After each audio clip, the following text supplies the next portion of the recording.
کیا کبھی آپ نے حضرت ابوبکر، عمر، عثمان و علی سے سنا کہ جو ہمارا مرید ہو جائے ہم اس وقت تک جنت میں نہیں جائیں گے جب تک کہ اسے جنت میں لے نہ جائیں؟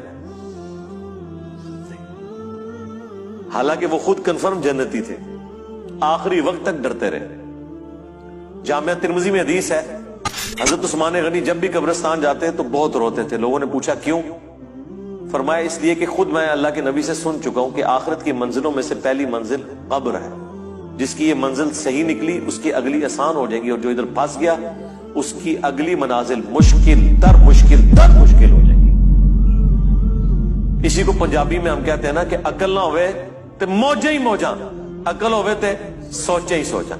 یعنی جو عقل نہ رکھے، سوچے نہ، اپنے دماغ کو استعمال نہ کرے تو موج مارے، اسے کیا پتا اس کے ساتھ کیا ہونے والا ہے۔ لیکن جسے عقل ہوگی وہ ہر وقت سوچے گا کہ یار میرے ساتھ بننا کیا ہے۔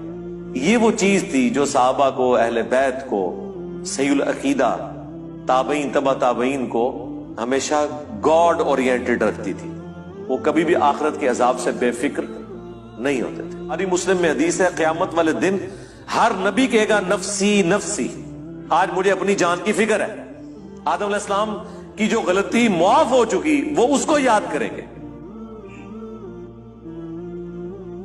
ابراہیم علیہ السلام اپنی اجتہادی خطا کو یاد کریں گے، موسیٰ علیہ السلام اپنی اجتہادی خطا کو یاد کریں گے۔ ہاں، عیسیٰ ابن مریم کہیں گے کہ تم محمد رسول اللہ کے پاس جاؤ، اللہ تعالیٰ نے ان کی اگلی اور پچھلی ساری اجتہادی غلطیاں جو گناہ نہیں تھے وہ معاف فرما دیے، اور نبی علیہ السلام کے ہاتھوں پہ شفاعت کا دروازہ کھلے گا۔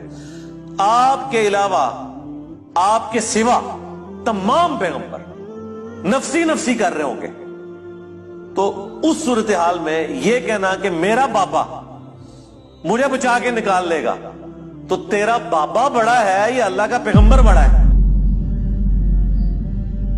سوچنے والی بات ہے، کتنی بڑی یہ توہین کر رہے ہیں، کتنی بڑی توہین کر رہے ہیں پیغمبروں کی۔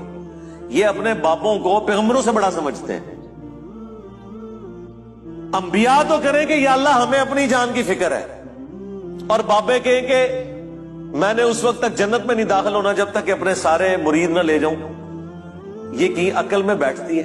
بخاری اور مسلم دونوں میں حدیث موجود ہے، اللہ کے محبوب صلی اللہ علیہ وآلہ وسلم فرماتے ہیں کہ قیامت کے دن اناؤنسمنٹ ہوگی کہ جہنمی اور جنتی الگ کر دیے جائیں۔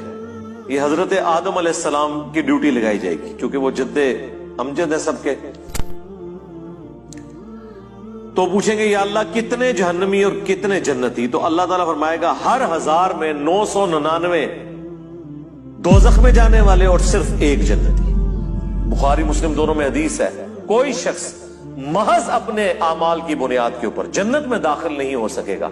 صحابہ نے جرأت کر کے پوچھا اے اللہ کے نبی کیا آپ بھی؟ اس کائنات میں سب سے بہتر اعمال جس شخصیت کے ہو سکتے ہیں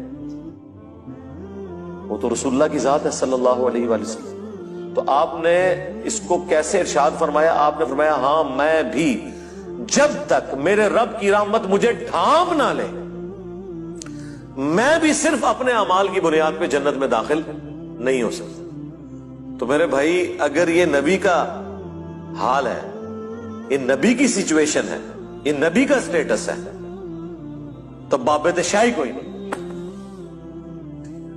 اب مجھے بتائیں وہ بابے جو یہ کلیم کرتے ہیں کہ ہم اپنے ساتھ آپ کو بھی لے جائیں گے، کتنے؟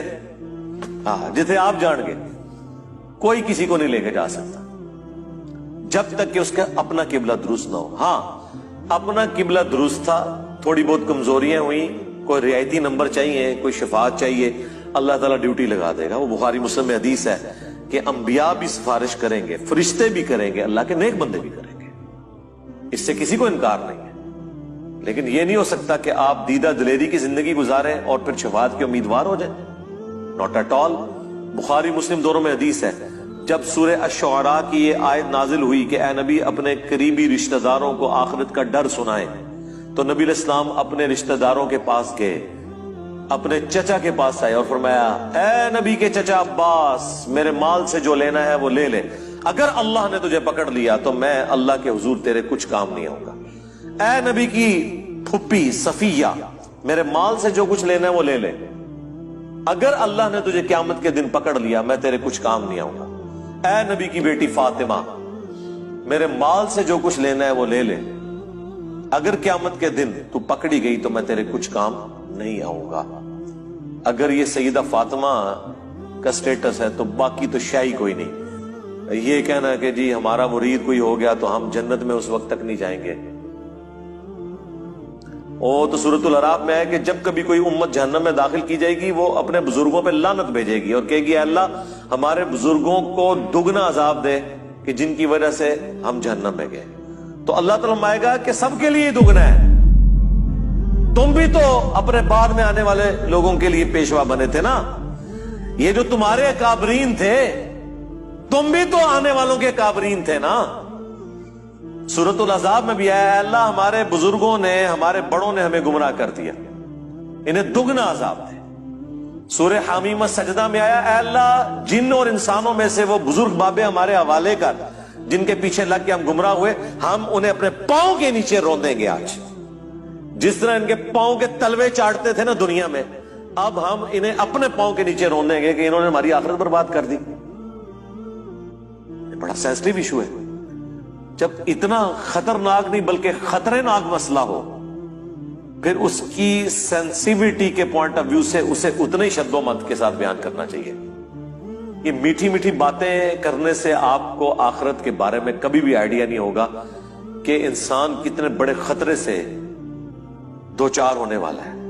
یعنی جب اللہ تعالیٰ فرما رہا ہے کہ اس دن خاوند اپنی بیوی کو، بیوی اپنے خاوند کو، بہن بھائی ایک دوسرے کو، ماں باپ اولاد کو، اولاد ماں باپ کو بھول جائے گی، تو مجھے بتائیں اس صورتحال کے اندر کوئی شخص کسی کی جنت کی گارنٹی کیسے لے سکتا ہے؟